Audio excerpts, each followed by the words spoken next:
Hello friends, आप सबका स्वागत है। और आज की क्लास में हम करेंगे 4 जनवरी 2022 को सीडीपी में पूछे गए पीवाईक्यूज़ को। तो वीडियो को अंत तक देखिएगा। पहला प्रश्न क्या कह रहा है? कह रहा है कि निम्नलिखित में से कौन सा स्थूल कौशल के उपयोग का एक उदाहरण है। स्थूल कौशल जिसमें क्या होता है कि बड़े बड़े पार्ट का यूज होता है। ऑप्शन ए को पढ़िए, क्या कह रहा है कि एक पैर पर संतुलन बनाना या संतुलन करना, यानी पूरे पैर का हम यूज कर रहे हैं, तो ये किस में आ जाएगा? स्थूल कौशल में आ जाएगा। ऑप्शन बी पढ़िए, एक मटर को उंगलियों से दबाना, ये क्या हो गया? सूक्ष्म कौशल, इसमें उंगली का यूज कर रहे हैं हम, ये स्थूल पार्ट नहीं, ये सूक्ष्म पार्ट है, तो ये क्या हो जाएगा? गलत हो जाएगा। किताब के पन्ने पलटना, इसमें क्या करते हैं हम? उंगली का यूज करते हैं, तो ये भी गलत हो जाएगा। पेंसिल पकड़ना, ये भी क्या करते हैं? इसमें हम उंगली का यूज करते हैं, तो ये भी गलत हो जाएगा। ये तीनों इसलिए गलत हुआ क्योंकि हमसे पूछा ही है कि स्थूल कौशल के उपयोग का उदाहरण। तो स्थूल कौशल मतलब जिसमें शरीर के बड़े पार्ट का यूज हो। तो एक पैर पर संतुलन करना, तो उसमें क्या था? पूरे पैर का यूज होता है, तो उसको क्या कहेंगे हम? स्थूल कौशल के उदाहरण कहेंगे। आंसर हो जाएगा ए। अगर आपसे कोई भी पूछे कि विकासात्मक परिवर्तन यानी कि डेवलपमेंटल चेंज जो होता है किस पे निर्भर करता है, तो हमेशा याद रखिएगा आनुवांशिक पे और पर्यावरणीय परिस्थिति दोनों पे। सिर्फ आपको बोलेगा आनुवांशिक पे नहीं, सिर्फ पर्यावरणीय परिस्थिति पे नहीं, दोनों पे निर्भर करता है। यानी कि डेवलपमेंट जो है वो मल्टीप्लाई किसका? इन्वायरमेंटल का और जेनेटिक्स का। तो कौन से ऑप्शन में यह है? ऑप्शन ए को देखिए, आनुवांशिक और पर्यावरणीय परिस्थितियों का अनूठा संयोजन, यही हमारा आंसर हो जाएगा। 2 वर्ष से 6 वर्ष की अवधि को क्या कहा जाता है?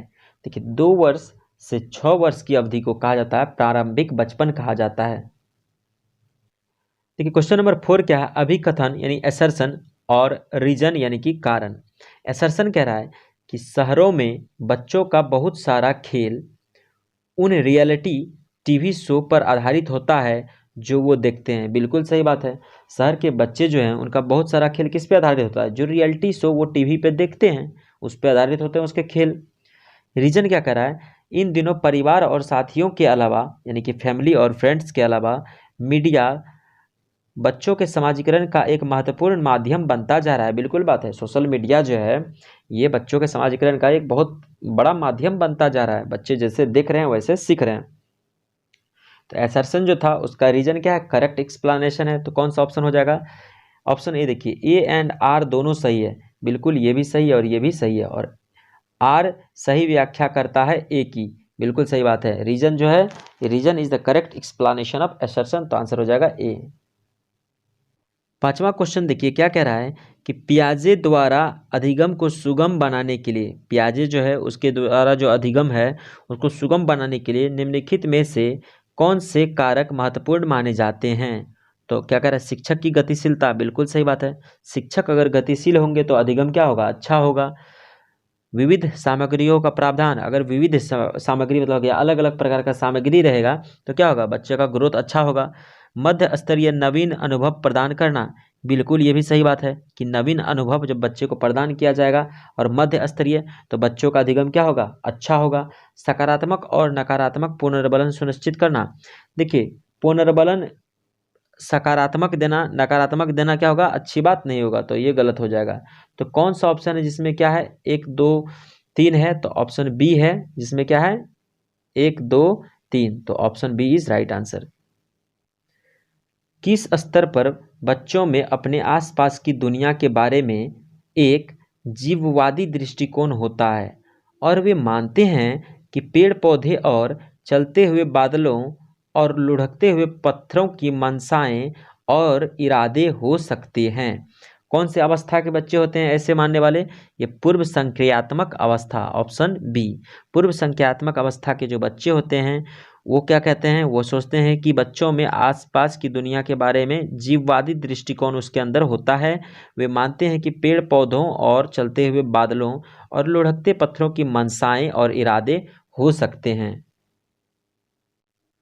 किसके सिद्धांत में भाषा बच्चों के संज्ञानात्मक विकास में महत्वपूर्ण भूमिका निभाती है? हम बार बार कह चुके हैं आपको, लेव वाइगोस्की का बात आए तो क्या हो जाएगा? भाषा आ जाएगा, सोशल कल्चर आ जाएगा, जेडपीडी आ जाएगा, और क्या आ जाएगा, स्कैफोल्डिंग हो जाएगा। ये 4 वर्ड रहे तो लेब वाइगोस्की होगा। तो यहाँ पे क्या कहा है कि बच्चा का भाषा के बारे में कहा है, तो लेब वाइगोस्की इसका आंसर हो जाएगा। वाइगोस्की के अनुसार बच्चे किस प्रकार सीखते हैं, उन्होंने क्या कहा था कि समाज से सीखते हैं। समाज शब्द यूज किया था। समाज में कौन आ जाएगा, साथियों के साथ बातचीत करके बच्चे सीखते हैं। तो ऑप्शन बी राइट आंसर आ जाएगा। वाइगोस्की साहब ने क्या कहा है, समाज को भी इंक्लूड किया है, भाषा को इंक्लूड किया है, और समाज में कौन आ जाता है, साथी लोग आ जाते हैं, जिससे बातचीत करके क्या होता है, बच्चे सीखते हैं। तो ऑप्शन बी सही आंसर हो जाएगा। एक बाल केंद्रित कक्षा में चाइल्ड सेंटर जो क्लासरूम होते हैं उसमें क्या होता है ना, ज्ञान के निर्माण में सक्रिय रूप से लगे होते हैं। वहाँ पे बच्चे क्या होते हैं ना, ज्ञान के निर्माण में सक्रिय एक्टिव रूप से क्या होते हैं, पार्टिसिपेट करके लगे रहते हैं। तो ऑप्शन क्या हो जाएगा, बी हो जाएगा। निम्नलिखित में से कौन सा सही सुमेलित युग्म है, देखिए कौन सा सही सुमेलित युग्म है। तो ऑप्शन बी को जब आप देखेंगे तो कहा कि अच्छा लड़का अच्छी लड़की अभिविन्यास। अच्छा लड़का और अच्छी लड़की बनने की कोशिश क्यों करता है, वो दूसरों के साथ भला बनकर अनुमोदित अर्जित करता है। कि दूसरों के साथ क्या करेगा, कि भला की तरह व्यवहार करेंगे तो लोग क्या कहेगा कि अच्छा लड़का है, वो अनुमोदन देगा कि अच्छी लड़की है। उसको अर्जित करने के लिए क्या करता है, अच्छा लड़का और अच्छी लड़की बनने का प्रयास करता है। तो ये क्या हो जाएगा, इसका सही सुमेलित युग्म कौन हो जाएगा, बी। हार्वर्ड गार्डनर के सिद्धांत में डैश बुद्धि वाले व्यक्ति वनस्पतियों और जीवों की विभिन्न प्रजातियों की सुंदरता को पहचान सकते हैं। कौन है जो कि वनस्पतियों और जीवों की विभिन्न प्रजातियों की सुंदरता को पहचान सकते हैं। तो जो प्रकृति से जुड़े होंगे वही ना जानेंगे कि वनस्पति क्या होता है, जीव क्या होता है, उसकी प्रजाति क्या होती है, उसकी सुंदरता क्या होती है। तो जो प्रकृतिवादी होते हैं तो वो क्या कर सकते हैं, हार्वर्ड गार्डनर के सिद्धांत में प्रकृतिवादी बुद्धि वाले व्यक्ति वनस्पति और जीवों की विभिन्न प्रजातियों की सुंदरता को पहचान सकते हैं। तो आंसर हो जाएगा बी। अब नेक्स्ट क्वेश्चन क्या है, राष्ट्र शिक्षा नीति 2020 क्या सिफारिश करती है। राष्ट्र शिक्षा नीति नेशनल एजुकेशन पॉलिसी 2020 कहती है बहुभाषावाद, क्या कहती है, बहुभाषावाद की। वो नेशनल एजुकेशन पॉलिसी 2020 में कहा गया है कि बहुभाषावाद वाली कक्षा कक्ष होनी चाहिए। एक शिक्षिका यह धारणा रखती है कि लड़के अधिक बुद्धिमान और जोखिम लेने वाले होते हैं और लड़कियां आज्ञाकारी और ईमानदार होती है और उनके अनुसार व्यवहार करती है। यह किसका उदाहरण है, यह उदाहरण है जेंडर पक्षपात का। एसर्शन और रीजन। एसर्शन क्या कह रहा है कि शिक्षकों को बच्चों का आकलन करने के लिए विभिन्न प्रकार की आकलन तकनीक और विधियों का प्रयोग करना चाहिए। बिल्कुल सही बात है। अगर आपको आकलन करना है तो एक के तराजू से सबको मत तोलिए, आप कीजिए विभिन्न प्रकार की आकलन कीजिए, अलग अलग बेसिस पर आकलन कीजिए। क्या पता कोई बच्चा गाने में अच्छा हो, कोई पढ़ने में अच्छा हो, तो अलग अलग तकनीक का आप क्या कीजिए, यूज कीजिए, विधियों का प्रयोग कीजिए। बिल्कुल सही है। रीजन देखिए, कोई भी एक मूल्यांकन तकनीक बच्चे की प्रगति और विकास के क्षेत्र के बारे में जानकारी प्रदान करने में सक्षम नहीं है। एक क्षेत्र से आप कैसे बता सकते हैं, मान लीजिए हम पढ़ने में अच्छा हैं, हम खेलने में खराब हैं, हम खेलने में अच्छा हैं, लिखने में अच्छा खराब हैं, तो आपको हर तरह से मूल्यांकन करना होगा। तो रीजन क्या है, बिल्कुल सही है। तो कौन सा ऑप्शन हो जाएगा, ऑप्शन ए देखिए, कह रहा है कि एसर्शन एंड रीजन दोनों सही है, बिल्कुल सही बात है। और रीजन सही व्याख्या करता है एसर्शन की, तो ए इज करेक्ट। निम्नलिखित में से कौन सी स्थिति सीखने के लिए आकलन को नहीं दर्शाती है। देखिए यहाँ क्या है, सीखने के लिए आकलन कर रहे हैं, तो ये क्या है कि जब चल रहा होता है ना उसी के दौरान ये किया जाता है सीखने के लिए आकलन, तो नहीं दर्शाती है। ऑप्शन देखिए सी को देखिए, प्रदर्शन बढ़ाने के लिए छात्रों के बीच लगातार तुलना की जाती है। ये क्या हो गया, ये सीखने के लिए आकलन नहीं हुआ, क्योंकि यहाँ पे क्या कर रहे हैं कि हम बच्चों के बीच में क्या कर रहे हैं, कंपटीशन करवा रहे हैं, एक दूसरे के प्रति क्या हो रहा है ना कि प्रतिस्पर्धा हो रही है। ये गलत बात है। सबका अपना अपना फील्ड है, ठीक है। चांद जो है रात में चमकता है और सूरज दिन में चमकता है, तो सबकी अपनी अपनी समय पे चमक आती है। आंसर क्या हो जाएगा, सी। समावेशी शिक्षा के लिए क्या जरूरी है। देखिए समावेशी शिक्षा मतलब एक ऐसी शिक्षा जिसमें क्या हो, सबका क्या हो, उसमें भागीदारी हो। तो वो कैसा होना चाहिए, लचीला शिक्षा शास्त्र होना चाहिए। कैसा होना चाहिए, लचीला शिक्षा शास्त्र होना चाहिए। निम्नलिखित में से कौन सी दिव्यांगता सामाजिक संचार में चुनौतियों का कारण बन सकती है? देखिए, सामाजिक संचार में कौन सी दिव्यांगता चुनौती बन सकती है? आत्म केंद्रितता और स्वलीनता। जब जिसके अंदर आत्म केंद्रितता आ गया, स्वलीनता आ गया, वो सामाजिक संचार उतना अच्छा से नहीं कर पाएगा। तो सामाजिक संचार में चुनौतियों का कारण बन सकती है क्या? आत्म केंद्रितता और स्वलीनता। निम्नलिखित में से कौन सा सुविधाहीन और वंचित समूहों के शिक्षार्थियों को शामिल करने में मदद करता है? सुविधाहीन, जिसके पास सुविधा नहीं है, और वंचित समूहों के शिक्षार्थियों को शामिल करने में मदद करता है। कौन सी? इसका आंसर क्या हो जाएगा? विविधता को महत्व। क्या हो जाएगा? विविधता को महत्व। सुविधाहीन ऐसे बच्चे जिसके पास सुविधा नहीं है और क्या है, वंचित है, वंचित समूह है वो, कि शिक्षार्थियों को शामिल करने में मदद क्या करेगा? विविधता को जब महत्व देंगे हम, विविधता को महत्व देने का मतलब होगा कि जो कमजोर है, जिसके पास सुविधा नहीं है, या फिर जो समूह से वंचित है, उनको भी हम शामिल करेंगे तो क्या हो जाएगा कि अच्छा होगा। तो आंसर क्या हो जाएगा? ए। सामग्री को कई तरीके से प्रस्तुतिकरण करने के, कोई भी सामग्री है उसको कई तरह से प्रस्तुतिकरण करने के प्रावधान से निम्नलिखित में से किसके समावेशन में मदद मिलेगी? सामग्री को कई तरीके से प्रस्तुतिकरण करने के प्रावधान से निम्नलिखित में से किसके समावेशन में मदद मिलेगी? देखिए, इससे क्या होगा? श्रवण बाधित छात्र को मदद मिलेगी, दृष्टि बाधित छात्र को मदद मिलेगी, अधिगम कठिनाई महसूस करने वाले छात्र को भी मदद मिलेगी, गतिमान दिव्यांगता वाले छात्र को भी मदद मिलेगी। क्योंकि हम क्या कर रहे हैं? सामग्री को कई तरह से प्रस्तुतिकरण कर रहे हैं, जिसको, तो ये कौन सा ऑप्शन में है? डी में है, 1 2 3 4। तो ये आंसर डी हो जाएगा। देखिए, अलग तरीके से सामग्री कर रहे हैं, हम ऑडियो भी दे रहे हैं, हम वीडियो भी दे रहे हैं। तो जिसको जो देख नहीं पाता है वो ऑडियो सुन लेगा, जो सुन नहीं पाता है वो वीडियो देख लेगा। तो आंसर डी हो जाएगा। निम्नलिखित में से कौन सा विकल्प दी गई दिव्यांगता और संबंधित छात्रों के समावेशन हेतु यथोचित संयोजन रणनीति का सही युग्म है? देखिए, कह रहा है कि कौन सा युग्म सही है दिव्यांगता और उससे संबंधित छात्रों के समावेशन हेतु? दृश्य हानि, जिसके पास दृश्य हानि है उसको हम क्या चित्रों वाली पुस्तकें उपलब्ध कराएंगे? नहीं, उसको अलग तरीके से हम पढ़ाएंगे, क्योंकि वो देख ही नहीं सकता, तो फिर चित्र वाली पुस्तक का क्या मतलब? श्रवण दोष, जिसके पास सुनने की क्षमता नहीं, उसको ऑडियो टेप दे करके हम क्या करेंगे? घंटा, कोई फायदा नहीं होने वाला है। पठन विकल्प, जिसको पढ़ने में तकलीफ है उसको लंबे लंबे समय तक लिखित कार्य हम देके क्या करेंगे? कोई फायदा नहीं। लेकिन गुणज विकल्प जिसके पास है, गुणज विकल्प, उसको हम कैलकुलेटर का प्रावधान अगर करा दे तो क्या हो सकता है कि सही हो सकता है। तो यही क्या हो जाएगा? ये युग्म सही हो जाएगा, आंसर ए। प्रारंभिक कक्षाओं में शिक्षण अधिगम प्रक्रिया के लिए निम्नलिखित में से कौन सा दृष्टिकोण बेहतर है? देखिए, जब भी प्रारंभिक कक्षाओं की बात करेंगे, शिक्षण अधिगम प्रक्रिया के लिए सबसे बेहतर जो दृष्टिकोण है क्या है कि करके सीखना, लर्निंग बाय डूइंग हो जाएगा, क्योंकि उससे क्या होता है? बच्चों को अनुभव होता है। एसर्शन और रीजन का क्वेश्चन फिर आ गया, सुनिए।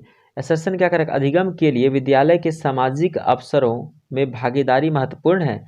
बिल्कुल सही बात है। अगर अधिगम हमको करना है तो अधिगम के लिए विद्यालय के सामाजिक अवसरों, विद्यालय में जो भी सामाजिक अवसर मिलते हैं में भागीदारी लेना बहुत महत्वपूर्ण है, तभी हम सीख पाएंगे। अधिगम मुख्य रूप से एक सामाजिक क्रिया है। कारण क्या कह रहा है कि अधिगम मुख्य रूप से एक सामाजिक क्रिया है। बिल्कुल, अधिगम में हमारी अच्छी होती है जब हम क्या कहते हैं? एक सामाजिक प्रक्रिया में शामिल होते हैं। तो एसर्शन भी सही है और रीजन भी सही है, और रीजन एसर्शन का क्या है? करेक्ट एक्सप्लेनेशन है। तो एसर्शन एंड रीजन दोनों सही है, और रीजन सही व्याख्या करता है एसर्शन की। तो आंसर ए हो जाएगा। कक्षा की गतिविधियों को सार्थक बनाने के लिए एक शिक्षिका को क्या करना चाहिए? कक्षा की गतिविधियों को सार्थक बनाने के लिए एक शिक्षिका को क्या करना चाहिए? उन्हें उचित संदर्भ में स्थित करना। देखिए, जब भी हमको गतिविधियों को सार्थक बनाना हो तो एक शिक्षिका को हमें क्या करना चाहिए? उन्हें उचित संदर्भ में स्थित करना चाहिए। ऑप्शन डी राइट आंसर हो जाएगा। निम्नलिखित में से कौन सी शैक्षणिक पद्धतियाँ शिक्षण अधिगम प्रक्रिया में सकारात्मक योगदान नहीं देती है? कौन सा जो सकारात्मक योगदान नहीं देता है शिक्षण अधिगम प्रक्रिया में? तो परीक्षा केंद्रित कठोर शिक्षण रणनीतियाँ। अधिगम जो है परीक्षा केंद्रित कठोर नहीं होना चाहिए, कैसा होना चाहिए? लचीला होना चाहिए शिक्षण नीतियाँ या रणनीतियाँ। Option D. फिर आ गया एसर्शन और रीजन का क्वेश्चन। एसर्शन कह रहा है कि एक शिक्षक द्वारा बढ़ाए जाने वाले विषय वस्तु को छात्रों के दैनिक जीवन के अनुभवों से जोड़ना चाहिए। यहाँ बढ़ाए लिख दिया है, जबकि यहाँ होना चाहिए पढ़ाए। तो एक शिक्षक द्वारा पढ़ाए जाने वाले विषय वस्तु को छात्रों के दैनिक जीवन के अनुभवों से जोड़ा जाना चाहिए। बिल्कुल, जब हम दैनिक जीवन के अनुभव से जोड़ेंगे तो बच्चे का क्या होगा, अधिगम अच्छा होगा। तो एसर्शन सही है। रीजन, बच्चे स्कूल में जीवन के बहुत से महत्वपूर्ण अनुभव लेकर आते हैं जिस पर शिक्षिका को ध्यान देना चाहिए। सही बात है, बच्चे जो स्कूल आते हैं जीवन के बहुत सारे महत्वपूर्ण अनुभव को लेकर आते हैं जिनमें शिक्षिका को ध्यान देना चाहिए या शिक्षक को ध्यान देना चाहिए। तो रीजन भी बिल्कुल सही है। तो कौन सा ऑप्शन हो जाएगा, option A, assertion and reason दोनों सही है। और एसर्शन एंड रीजन दोनों सही है और रीजन सही व्याख्या करता है एसर्शन की। तो आंसर हो जाएगा ए। निम्नलिखित में से कौन शिक्षार्थियों को उनके सीखने का स्वयं मूल्यांकन करने, मतलब वो क्या सीखा उसका स्वयं मूल्यांकन करने और उनकी समझ की जांच में मदद करता है? ये क्या हो जाएगा, अधिसंज्ञान, मेटा कॉग्निशन। ये क्या होता है, हम सोचने के बारे में सोचते हैं कि हम क्या सोच रहे हैं। ये क्या होता है, सोचने के बारे में सोचना, अधिसंज्ञान मेटा कॉग्निशन। आंसर सी हो जाएगा। बच्चों में भ्रांतियां होना डैश है। देखिए, बच्चों में जो है ना भ्रांतियां होना ये प्राकृतिक है। आप भी बच्चे होंगे तो आप में भी भ्रांतियां बहुत सारी आती होंगी। ये क्या है, प्राकृतिक है, नेचुरल है, ये कोई बड़ी बात नहीं है। एक विद्यार्थी जो अधिगम असहायता महसूस कर रहा है, वो लर्निंग में क्या महसूस कर रहा है, असहायता महसूस कर रहा है, वो सीखने में बेहद उत्साह दिखाएगा नहीं। वो क्या कर सकता है, शैक्षिक गतिविधियों से अलगाव रखेगा। शैक्षिक गतिविधियों से अलगाव रखेगा। क्यों रखेगा, देखिए, एक विद्यार्थी जो अधिगम असहायता, उसको लगेगा कि सीखने के टाइम में उसको असहायता लगेगा, उसको लगेगा कि उसको बताने वाला कोई नहीं है, उसको इनसिक्योरिटी महसूस होगा। ऐसे में वो क्या करेगा कि शैक्षिक गतिविधियों से अलगाव रखने लगेगा, उससे दूर चला जाएगा। तो आंसर क्या हो जाएगा, डी। निम्नलिखित में से कौन सा आंतरिक प्रेरणा का उदाहरण है? देखिए, आंतरिक प्रेरणा का उदाहरण क्या हो जाएगा, रुचि के कारण एक नई भाषा सीखना। मान लीजिए हमारा रुचि है और हम एक नया भाषा सीख रहे हैं, ये कोई एक्सटर्नल मोटिवेशन नहीं है, ये आंतरिक प्रेरणा है, इंटरनल मोटिवेशन है। तो आंसर क्या हो जाएगा, ए हो जाएगा। 30 नंबर क्वेश्चन देखिए क्या कह रहा है। 30 नंबर क्वेश्चन कह रहा है कि अधिगम को प्रभावित करने वाला निम्नलिखित में से कौन सा कारक पर्यावरणीय कारक है? अधिगम को प्रभावित करने वाला निम्नलिखित में से कौन सा कारक पर्यावरणीय कारक है? तो विद्यालय। विद्यालय क्या हो गया, हमारे पर्यावरण में आ जाता है। तो ये आज का प्रश्न समाप्त हुआ। दोस्तों, अगर इसका आपको PDF चाहिए तो आप टेलीग्राम चैनल ज्वाइन कर सकते हैं, CTET। मैं इसका लिंक डिस्क्रिप्शन में दे दूंगा। और अगर आपको कंटेंट पसंद आया तो वीडियो को लाइक कीजिए, चैनल को सब्सक्राइब कीजिए, ज़्यादा से ज़्यादा लोगों को शेयर कीजिए। इसको आप टेलीग्राम से पाने के बाद यहाँ से आंसर की मैच कर सकते हैं, उसको सॉल्व करने के बाद। धन्यवाद।